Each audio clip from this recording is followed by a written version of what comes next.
Psaume, il dit que même si Israël vient à violer mes lois, je le punirai de verge, mais je ne lui retirerai pas ma grâce. Il dit aussi dans Psaume 89, le verset 3, que sa promesse faite est éternelle. Donc, il n'y a aucune chance que l'alliance bascule pour aller vers quelqu'un d'autre. Sauf que dans ce que Jésus dit, il dit, le royaume de Dieu vous sera enlevé et donné à une autre nation qui en rendra les fruits. Ça veut dire la paix que procure l'esprit va contaminer d'autres gens. Parce que le royaume de Dieu, selon Romains chapitre 14, le verset 17, il dit c'est pas le manger, le boire, mais la paix que procure l'esprit. Et c'est ça qui va être répandu à une autre nation. Et cette nation, c'est la nation chrétienne. Parce que le mot nation signifie communauté humaine ayant une même identité, soit culturelle, soit linguistique, soit, je sais pas, civilisationnelle, ou bien, voilà. Ils ont une identité quelque part. Et notre identité, c'est que nous confessons qu'on a un salut qu'on attendait d'Abraham, c'est accompli en Jésus-Christ, et nous sommes tous bénis par Dieu en vertu de cette alliance-là. Nulle part on trouvera une alliance qui parle d'un autre prophète qui viendrait. Donc, merci de m'avoir écouté et puis shalom à tout le monde. Soyez bénis, mon frère Godson, soit béni. Alors, ce qu'il faut savoir, c'est que Dieu a fait une alliance avec Isaac et l'alliance qu'il a fait avec Isaac se limitait à Isaac et à sa postérité. Et dans cette alliance, Dieu a envoyé des prophètes tels que Moïse, tels que Élie, Jean-Baptiste, tels que Jésus. Et quand Jésus est venu, normalement, si le peuple d'Israël avait bien reçu, le prophète aussi allait venir en Israël.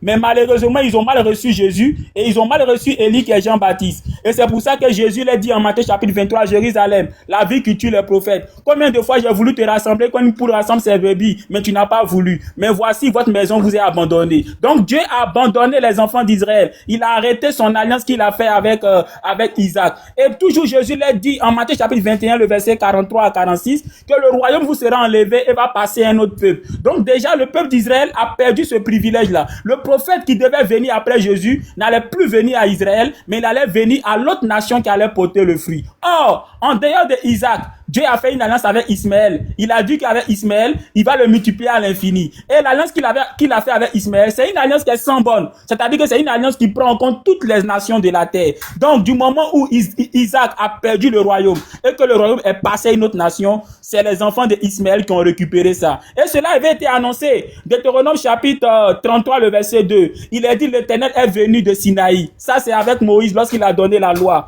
Ensuite, il s'est levé du côté de Séir. Séir, c'est la Palestine. Lorsque le Christ est venu. Et enfin, l'Éternel a resplendi au mont Paran. Le mont Paran, c'est l'Arabie Saoudite. Donc, ça montre que même Moïse savait que le prophète là allait venir des descendants d'Ismaël, c'est-à-dire allait venir de l'Arabie Saoudite. Autre chose encore, Deutéronome chapitre 32, le verset 21. Moïse a dit à son peuple, comme vous êtes rebelles, Dieu va exciter votre jalousie par une autre nation. Ouais, qui n'est pas vous. Donc le peuple d'Israël savait qu'en raison de leur désobéissance, Dieu allait les rejeter et il allait conclure une autre alliance avec un autre peuple. Paul les a dit en Actes des Apôtres chapitre 13, le verset 44 à 46. Israël, c'est à vous que l'évangile était destiné, mais puisque vous l'avez rejeté, alors Dieu se tourne vers les nations. Donc désormais Israël a perdu ce privilège-là. Avant, le peuple d'Israël devait prier en direction de Jérusalem. On le voit avec Daniel, on le voit avec les apôtres. Ils priaient tous au temple. Ils priaient en direction de Jérusalem. Même la Samaritaine a dit à Jésus, vous priez à Jérusalem. Mais désormais que le royaume a été enlevé et est passé à un autre peuple, lorsque le prophète viendra, et c'est ce prophète qu'il faut chercher à identifier, ce prophète va nous dire désormais, c'est en direction de quoi nous devons prier. Et si une fois qu'on a identifié ce prophète, nous devons prier en direction du lieu qui va nous indiquer.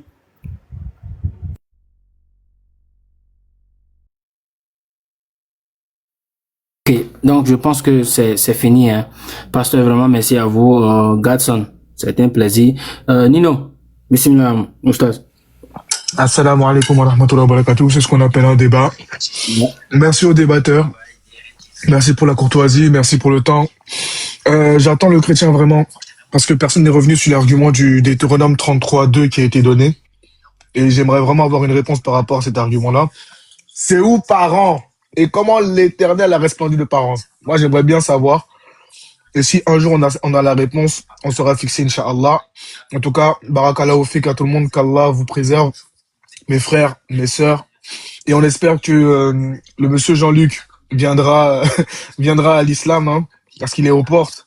Comme il a dit, il est en train de lire le Coran. Donc on vous invite ardemment à rejoindre la croyance musulmane. Et puis voilà, c'est tout ce que j'ai à dire, je vais pas faire long. Salam alaikum. Vas-y. Voilà, moi j'ai rien à dire. Bon, juste un petit mot pour terminer, c'est que on a entendu au moins des arguments de la part de Godson et de pasteur Jean-Luc par rapport à certains points, tu vois. Et ça c'est très bénéfique. C'est le débat comme ça on demande, pas des attaques personnelles du genre celui-ci est musulman ou quoi que ce soit. Parce que les arguments qu'il a donnés, même dans ses arguments, il a même contredit aussi l'islam. Donc le fait qu'il contredit l'islam, est-ce que ça fait de lui musulman? Non, je ne pense pas. Donc revenez, c'est-à-dire à des argumentations et venez donner des arguments. Et concernant Godson, ce que moi j'ai à retenir, c'est par rapport à la question en fait du pasteur. Et c'est qu'il pose une question de savoir qui est qu'on appelle ça, qui est le prophète, qui est le Messie et qui est Élie. Bah là-bas en réalité on remarque qu'il y a 3 personnes distinctes. Bizarrement, il donne une personne et il dit les 2 autres personnes sont la même chose. Bah là c'est pas correct sincèrement, et c'est ce que moi je retiens du débat qui montrerait que il y a anguille sur roche. Voilà. Moi, je vais m'arrêter à partir de là. Nino, je pense que je sais pas si je vais te donner ta réponse dans ce que tu cherchais dans Deutéronome 33, verset 2. Ah, pardon, c'est un chrétien qui doit donner la réponse. Tu n'es pas chrétien. Mets-toi à côté. Je m'étais. Donc, je vais faire sortir les 10 de Paul dans Galates 4, verset 24. Toi à côté. Non, c'est ma petite conclusion, non? Ah, ok. Alhamdoulilah. Si tu réponds à ma question de Deutéronome 32, là, tu vas voir.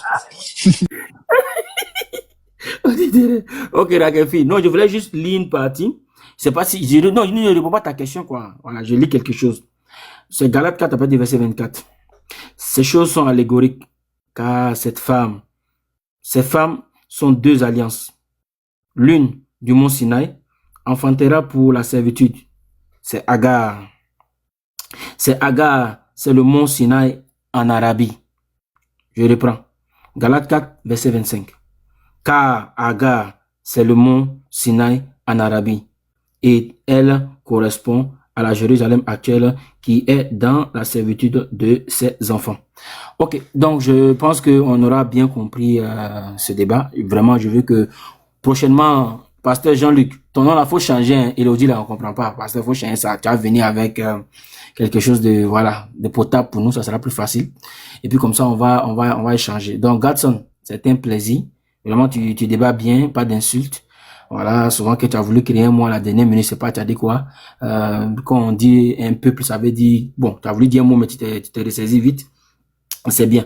Donc, on espère vous revoir encore, surtout toi, Godson. Voilà, on veut des personnes qui débattent sans insulter. Voilà, on n'a pas de problème, vous lisez nos sources, hein, mais pas d'injure, au fait. Voilà, dans la paix, tranquille. Donc,